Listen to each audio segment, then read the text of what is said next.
पहले तो मैं माँ भारती को वंदन करती हूँ। और सबसे बड़ी बात है कि जितने भी मीडिया प्रेस के हैं उनको भी हार्दिक अभिनंदन करती हूँ। भारत तिब्बत सहयोग मंच जो मेरे हैं और उनको भी मैं हार्दिक दिल से अभिनंदन करती हूँ।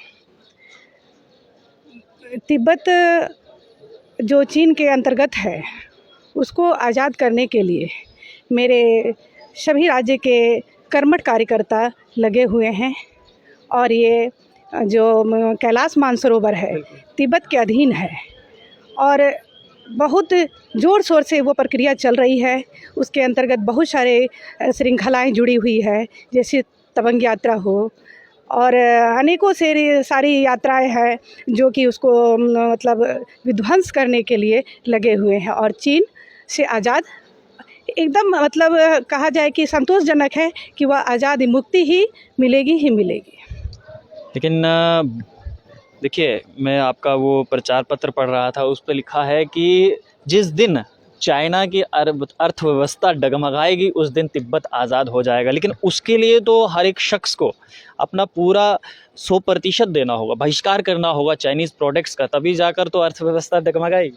अर्थव्यवस्था तो 100% भारत के लोग उस पर बहिष्कार कर रहे हैं। छोटे छोटे क्षेत्र में इस चीज़ के लिए बहिष्कार के लिए हर भारत तिब्बत मंच के लोग जागरूक हैं। और इस कहा जाए इस मंच के द्वारा अनेकों कार्य हो रही है, छोटे से बड़े कार्य हो रही है।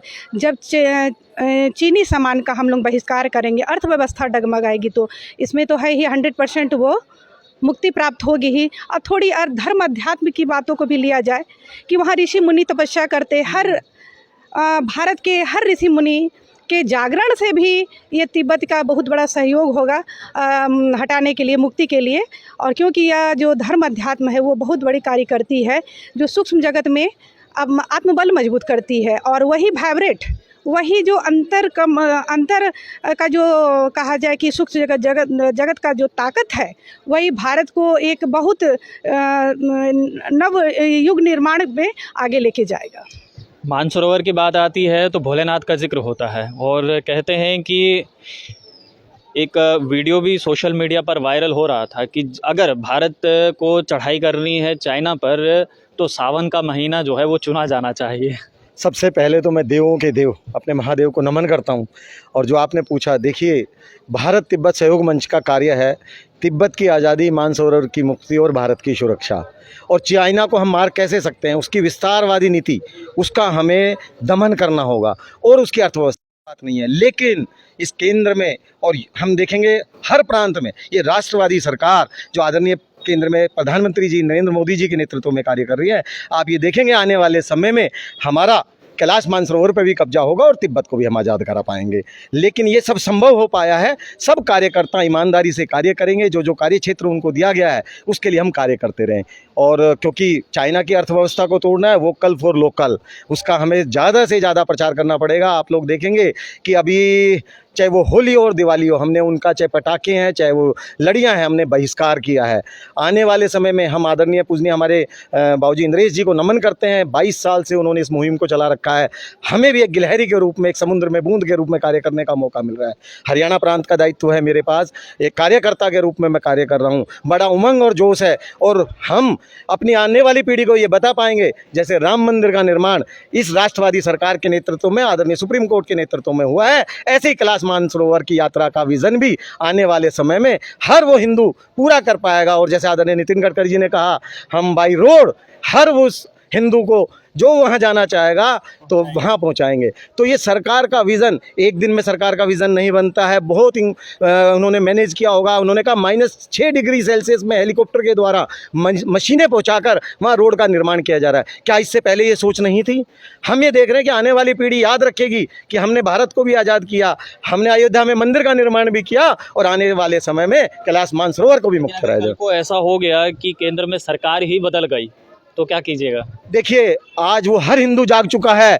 वैसे तो ये सब मिथ्या है, ये सोच का विषय नहीं है। ऐसी सरकार, राष्ट्रवादी सरकार, भारत देश हिंदू राष्ट्र की तरफ बढ़ता जा रहा है। ये सब चीज़ें आने वाले समय में, और माननीय बाबूजी इंद्रेश जी 22 साल संघर्ष क्या है, अब हमें लगता है वो संघर्ष ज़्यादा लंबा नहीं चलेगा। आने वाले 2024-25 तक मानसरोवर पर हम सब लोग जा पाएंगे और मानसरोवर मुक्त होगा, कैलाश मानसरोवर की यात्रा होगी और बहुत जल्दी तिब्बत की आज़ादी होगी, क्योंकि ये सब चीज़ें भारत की सुरक्षा से जुड़ी हुई है।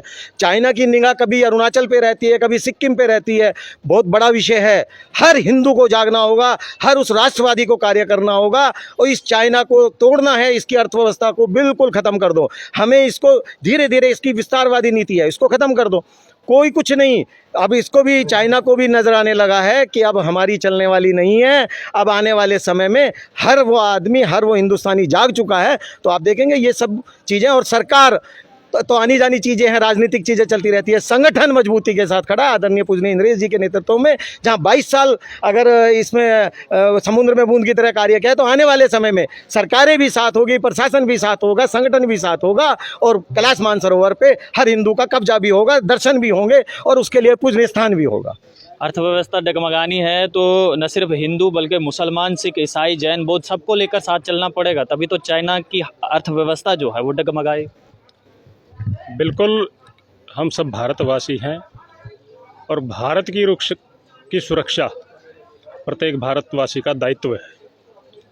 इसमें हिंदू, मुस्लिम, सिख, ईसाई, जाति, धर्म की कोई बात ही नहीं है। हम सब भारतवासी हैं और एक भारतवासी का कर्तव्य बनता है कि अपने भारत की सीमाओं की सुरक्षा करना, और उन सीमाओं की सुरक्षा करने में जो हमारे सीमा सुरक्षा बल, जो हमारे सिपाही जो लगे हुए हैं, वो विभिन्न धर्मों से, विभिन्न जातियों से ऊपर उठ करके भारत देश की, भारत माता की सीमाओं की रक्षा करने में लगा हुआ है। और वो सब, हम सब जो भारत की आंतरिक सुरक्षा में लगे हुए हैं, उन सब ने पिछले कुछ सालों में जो भारत तिब्बत सहयोग मंच की और सहयोगी संस्थाओं की जो मुहिम चली हुई है कि चीन को आर्थिक रूप से दमन करना है, उसको नष्ट करना है, और हम इसमें सफल भी हुए हैं।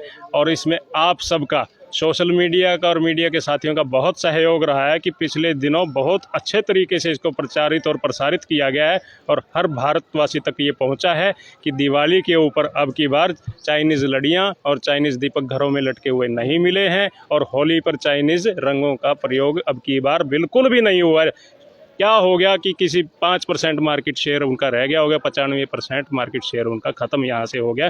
तो एक बहुत बड़ी उपलब्धि भारतवासियों की इसमें रही है कि चीन का कुछ आंशिक रूप से हमने उनका आर्थिक दृष्टि से उनका दमन करने का प्रयास किया है और उसमें हम सफल भी हुए हैं। आपको नहीं लगता कि अगर बहिष्कार कर देंगे चाइनीज़ प्रोडक्ट्स का पूरी तरीके से, तो भारत की अर्थव्यवस्था में भी थोड़ा सा उतार चढ़ाव देखने को मिलेगा, क्योंकि इंपोर्ट एक्सपोर्ट बोथ साइड से हो रहा है? देखिए, जो हमारी विदेश नीति है, जो हमारी ट्रेड नीति है, उसके अनुसार जो हमें लेन देन करना है वो तो होता ही है, लेकिन जो ये 2 नंबर के तरीके से जो हमारा चल रहा था, चाइनीज़ नेपाल के ज़रिए या पाकिस्तान के ज़रिए जो इधर भेज रहा था, उस चीज़ पे हमने उनको दमन करने का प्रयास किया। चलिए, बहुत शुक्रिया। हिंदुस्तान की जनता का अगर जो भी हमारा काम बढ़ेगा, हर परिवार को रोजी रोटी मिलेगी, हम वोकल फॉर लोकल पे ध्यान देंगे, तो क्या हिंदुस्तान समृद्ध नहीं होगा? हम क्यों चाइनीज़ लोकल प्रोडक्ट्स को खरीदें? हमें उसकी आवश्यकता नहीं है। हमें अपना महंगा खरीदना है, लेकिन अच्छा खरीदना है। तो एक परिवार में अगर रोजी रोटी मिलती है तो उसके कितने साथियों को, उसके परिवार के कितने सदस्यों को रोज़गार मिलता है, कितने लोगों की खुशियाँ हम दे पाते हैं। उस खुशी के साथ साथ उस ज़िले में, उस प्रदेश में, उस देश के अंदर सभी को जो रोजी रोटी मिलती है। तो हमें सस्ता लेना ही नहीं है, बहिष्कार करना है। हमें महंगा लेना है, अपने साथियों से लेना है, अपने लोकल समाज से लेना है, लोकल दुकानों से लेना है। उसके परिवार में खुशी होगी, वो पैसा यहाँ रिटर्न होगा। उस अर्थव्यवस्था को भी देखना है कि एक आदमी पैसा खर्च करेगा, परिवार खर्च करेगा, तो वो वापस हमारे पास ही आएगा। बिल्कुल। और देखिए, किसी ने ये सही कहा है कि सस्ता चले एक दिन और महंगा चले 100 दिन, इसलिए वोकल फॉर लोकल बनिए और भारत को आत्मनिर्भर बनिए, तभी जाकर जो है वो चाइना का अर्थव्यवस्था गिरेगा और तिब्बत आज़ाद होगा। और यकीन मानिए, अगर तिब्बत आज़ाद होगा तो जो लोग मानसरोवर जाने की सोच रहे हैं, जहाज़ से तो छोड़िए, आप लोग अगर बाय रोड भी जाएंगे तो बगैर वीज़े के मानसरोवर की यात्रा आप लोग कर सकते हैं। आप लोग देखते रहिए जमुल लद्दाख।